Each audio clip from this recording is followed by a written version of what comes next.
que tem a ver com a incapacidade do Bolsonaro de construir um grupo político maduro, tá? Vocês repararam, notem, que ele não... que no julgamento ele não conseguiu ter uma defesa articulada com todos os réus? O Mauro Cid jogou assim, ó, eu quero só minha delação, cada um que se dane. A defesa do Heleno, outra linha. A do Bolsonaro, outra linha. É cada um por si, Deus por todos. Ficou cada um por si. Ou seja, o Alexandre de Moraes, apenas no seio da investigação, do inquérito e agora do julgamento, ele rachou o núcleo do grupo político do Bolsonaro. Eu tô colocando isso pra vocês. Uma quadrilha, se eu for falar do PCC, do Comando Vermelho, uma quadrilha ou um grupo político simples não racham. Imagina que se você ia ver assim, nos julgamentos que envolveram o Petrolão lá durante a Operação Lava Jato, o Dirceu vai jogar contra o Lula, não, o Dirceu vai jogar ali contra o Palocci, não sei. O único que a gente ouviu, um zum que nunca aconteceu, foi o do Palocci. O Palocci ia ferrar os compromissos, ouviu um zum. De resto, os caras jogaram articulado o tempo todo. Os caras se protegeram e tentaram se garantir o tempo todo. O Dirceu poderia, cara, levar a República abaixo se ele abrisse a boca. Puxou cana pela segunda vez pela causa. Puxou cana pela causa. Então o PT se manteve fechado. Se você for pegar aí PCC, Comando Vermelho, até porque dá morte, se um deles, né, andar fora da linha da morte na própria cadeia, né? Mas eles seguram o jogo deles. O bolsonarismo precisou dar uma cutucada. Todo mundo traiu um ao outro. Você não conseguiu manter um grupo unido em nada. Eu não tô falando, cara, do Nicolas, que nem tá envolvido nisso, mas que, pô, já usou a imagem do Bolsonaro e já, ó. Eu não tô falando do Tarcísio, que, ó. Eu tô falando, assim, do núcleo central. Eu tô falando da equipe que ficava com o Bolsonaro no palácio. Eu tô falando do General Heleno, tô falando do Mauro Cid. Os caras ali, ó, cada um na tua. Ó, não tenho nada a ver com isso. Não, o Bolsonaro, não, ó, quem tá envolvido nisso era o Cid, eu não tá. Como é que é? Imagina, assim, o teu cara mais direto, você, não, vou ferrar ele. Aí eu ou ele. Puta que pariu. O Xandão conseguiu em muito pouco tempo. Não é que ele desbaratinou, meus amigos, o bolsonarismo como todo, porque isso aí nunca teve junto. Isso aqui sempre foi uma articulação muito pouco coesa de oportunistas amealhando voto com base naquele arquétipo do Bolsonaro. A gente já falou isso no começo. Eu tô falando assim, um núcleo central. E aí quando eu olho agora, né, a relação Eduardo Bolsonaro naquelas conversas vazadas com o próprio pai, Flávio Bolsonaro, Malafaia e Eduardo. O Flávio é uma coisa, o Eduardo é outra. Nem no seio da família os caras têm unidade. E aí quando eu vejo o julgamento do Bolsonaro e em pouco tempo nenhum deles se comportam como sujeito homem, aí eu entendo por que eles traíram o Brasil, por que eles traíram o Lava Jato, por que eles traíram o Bebiano, por que eles traíram o Santos Cruz, por que eles traíram, sei lá, até os idiotas estavam a favor deles, do tipo a Sarah Winter dos 300, por que eles traíram o Daniel Silveira. Ora, o cara trai até um filho, se for o caso. O cara trai os seus aliados mais próximos, o seu bando. Tu acha que ele vai trair você? É por isso que o Bolsonaro bota a cabeça de todo mundo, a começar pelos 200 e poucos milhões de brasileiros, numa travessa, se isso lhe beneficiar. É óbvio que é isso.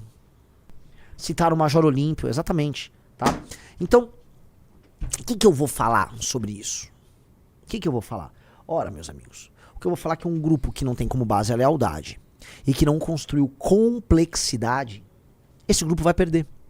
Então, quando o Lula foi preso, o PT reforçou a hierarquia e eles retornaram ao poder. Mesmo diante de um momento em que no mundo inteiro a esquerda não faz sentido. Inclusive a gente vai pegar grandes questionamentos teóricos a essa esquerda moderna, a esquerda social-democrata, que ela tem um gigantesco paradoxo. Ela se organizou tanto, né? Vou voltar um pouco no tempo, mas não muito, tá, dessa vez. Cara, acho que foi o Dani LeRouge, Daniel Vermelho. Procura Dani LeRouge. Precisa falar alemão para procurar ou não? Não, é que ele é francês, né? Dani LeRouge. Alemão. Francês? Francês. Daniel LeRouge, é o Daniel Cohn-Bendit. Esse cara, ele foi o líder das manifestações de maio de 68. E ele, né, não sei se foi ele que cunhou o termo, mas ele passou a acreditar, tem que dar... Procura, não é LeRouge, né? É o Daniel Cohn-Bendit, né? É Dani LeRouge. É esse aí. Aí tem que procurar procurar assim, Marcha das Instituições. O que aconteceu? Ele criou, depois de ter sido um grande líder quase revolucionário das manifestações de maio de 68 na França, ele começa a acreditar que eles tinham que fazer uma marcha pelas instituições, que não significava apenas assumir as posições, né, nos parlamentos e na administração pública na França, mas assumir posições institucionais em todos os lugares possíveis, da universidade, a imprensa, aquilo que a gente já sabe. Muita gente vai falar, são os intelectuais orgânicos, é a tese do Gramsci, né? Beleza, que seja.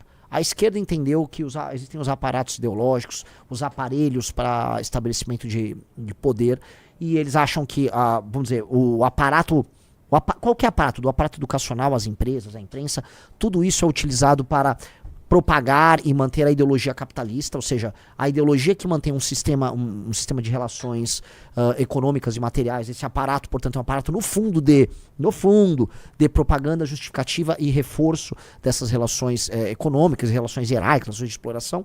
E eles acham que, além do poder, óbvio que a gente imagina, vamos dizer, o poder político, você tem que assumir todas as instituições e tomá-las por dentro.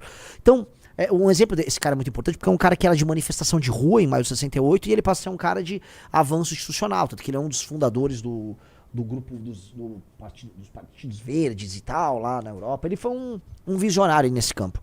E aí esses caras todos, em todos os lugares, eles tomam, a gente sabe, eles tomam o poder institucional, seja no judiciário, seja na academia, seja nas ideias. Esses caras fazem o que a gente chama de a catedral, que é o que o Curtis Yarvin fala muito, por isso, inclusive no Valete Plus tem um documentário sobre o Curtis Yarvin e a direita neo-reacionária. O Arthur tem isso publicado no canal dele gratuitamente, é uma dica, tá? E o Curtis Yarvin vai nessa linha, né? O nosso grande Mencius Moldbug, falando dessa catedral e desse aparato que virou o grande aparato de expressão de poder deles. Então a esquerda tem isso, então é muito paradoxal que por mais que a esquerda não tenha ideias, seja revolucionária, seja na manutenção do arranjo que nós temos hoje,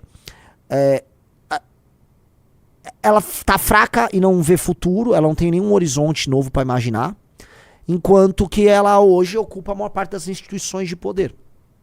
Então assim, você vai ter uma corte progressista, uma academia progressista, você vai ter empresas, departamentos de marketing progressistas, você vai ter o aparato cultural progressista, você vai ter a indústria cultural de massa progressista, e ao mesmo tempo a esquerda fraca chegando ao poder, no poder executivo, e não sabendo o que fazer na maior parte das nações. O Fernandes não sabia o que fazer, além de repetir ideias velhas na Argentina e deu errado. O Lula tá dando errado num governo ruim no Brasil.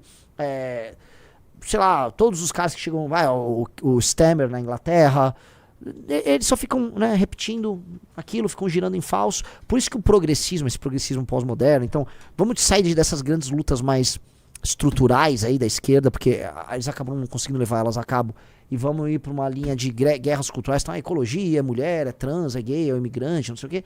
Eles vão para isso, e eu acho que isso serve muito mais como uma válvula de escape de determinadas pressões sociais, inclusive pressões sociais dessa guerra interna que existe nessas sociedades contemporâneas, do que qualquer outra coisa. E aí é uma esquerda estéril. Por isso que a gente vê a ascensão. Eu vou dar um exemplo aqui no Brasil, eu não sei pegar como é que tá nos Estados Unidos e na Europa, mas aqui no Brasil a gente vê a ascensão de comunistas e a ascensão de outros elementos de esquerda já saindo desse tipo de discussão. E eu acho que é natural que eles tentem puxar outros elementos aí da esquerda para tentar construir. Por quê? Porque a esquerda mainstream tá esgotada. Então é um esgotamento real, um esgotamento muito concreto, ele é percebido por todo mundo. E aí eles têm que pensar em outras coisas a propor. Eu acho que é muito difícil, né? Eu acho que é o Zizek, me corrijam aí que fala isso, ou Zizek, como parece que é o nome correto, a pronúncia correta do nome dele, que fala assim: você não consegue imaginar um mundo sem capitalismo.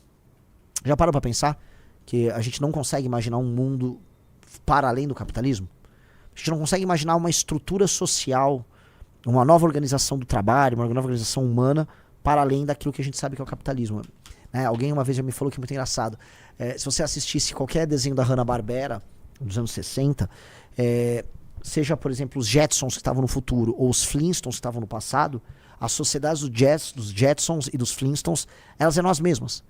Então o Barney e eu nem lembro o nome do patriarca dos Jetsons, eles tinham um emprego burocrático normal, voltavam pra casa, querida, cheguei, igual o cara da família Dinossauro, vai. Ou seja, eles estavam no presente, no passado, no futuro, ou você podia assistir uma sitcom passado no presente. O modo de vida era um modo de vida imaginado pelo capitalismo americano contemporâneo à época, né? Então, eles não, acho que talvez seja da própria lógica nos impedir de imaginar horizontes diferentes. E eu acho ruim como um todo. Eu acho que pra própria direita é muito ruim, porque em grande medida a direita, até os neocon, foram só defensores, assim, manutenção do status quo. Manutenção do status quo, e quando você fica só defendendo manutenção do status quo, naturalmente você perde. Eu acho que uma das coisas que a esquerda sempre teve de vantagem sobre a direita é a ideia de tentar o tempo todo propor um mundo diferente. Isso é muito atraente para os jovens, porque você endereça desigualdades e problemas sociais que as pessoas vão perceber. Mesmo com materialmente a vida das pessoas melhorando, você vai encontrar, vamos dizer, feridas sociais em que você pode idealizar uma sociedade diferente que resolva aquele problema. Enquanto que o direitista ele fica conformista, né? O conservador classicamente fica conformista. Por isso que eu acho que uma das respostas para isso será a ascensão de uma direita tech, uma direita prometeica, uma direita que aponta para o futuro e que é otimista sobre o futuro. Uma direita otimista sobre o uso da tecnologia, otimista sobre como os instrumentos tecnológicos vão nos permitir uma grande expansão humana. Então, essa ideia de vamos conquistar outros planetas, vamos abraçar a tecnologia, tudo isso pode ser muito excitante e não uma leitura meio regressiva das coisas. Tá? Gostou do vídeo? Para mais vídeos como esse, se inscreva no canal Inevitável Cortes, deixe o like, comente abaixo o que achou, vire membro do canal por apenas R$ 3,99 e tenha acesso a benefícios exclusivos. Te vejo no próximo vídeo.